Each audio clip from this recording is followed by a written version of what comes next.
ছোট এক গ্রাম, চারদিক খানকশেদ, পাখির ডাক আর শান্ত বিকেল। গ্রামের মাঝখানে একটা ছোট মসজিদ, আর সেই মসজিদের ইমাম ছিলেন হুজুর আব্দুল মালেক। তিনি ছিলেন খুব সাধারণ মানুষ, পূর্ণ পাঞ্জাবি, সাদা টুপি আর মুখে সবসময় মিষ্টি হাসি। প্রতিদিন তিনি বাচ্চাদের কোরআন শেখাতেন, নামাজে আজান দিতেন আর গ্রামবাসীর দুঃখে পাশে দাঁড়াতেন।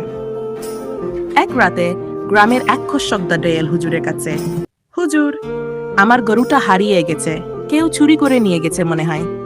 হুজুর শান্ত গলায় বললেন, ভাই, মন শান্ত রাখো, নামাজ পড়ো, আল্লাহর ওপর ভরসা রাখো, কাল সকালে দেখা যাক।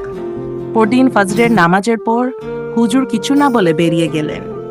তিনি গ্রামের একে একে সব রাস্তা ঘুরলেন, তারপর এক জায়গায় গিয়ে থামলেন, পূর্ণ বটগাছের পাশে। ওখানেই এক জোপের ভেতর থেকে হঠাৎ শোনা গেল গরুর ডাক। চুরি হয়নি, গরুটি সেখানে বাঁধা ছিল, হয়তো রাতে হারিয়ে গিয়ে ওখানেই থেমেছিল। কৃষক আনন্দে হুজুরের পা ছুঁয়ে বলল, আপনি না থাকলে আমি বিশ্বাসই হারিয়ে ফেলতাম হুজুর। হুজুর মৃদু হেসে বললেন, বিশ্বাস হারিও না ভাই, চুরি গেলে খুঁজে পাওয়া যায়, কিন্তু বিশ্বাস হারালে কিছুই ফেরত পাওয়া যায় না। তখন থেকেই গ্রামের মানুষ বলে, আমাদের হুজুর শুধু নামাজ শেখান না, তিনি শেখান আল্লাহর ওপর বিশ্বাস রাখার মানে।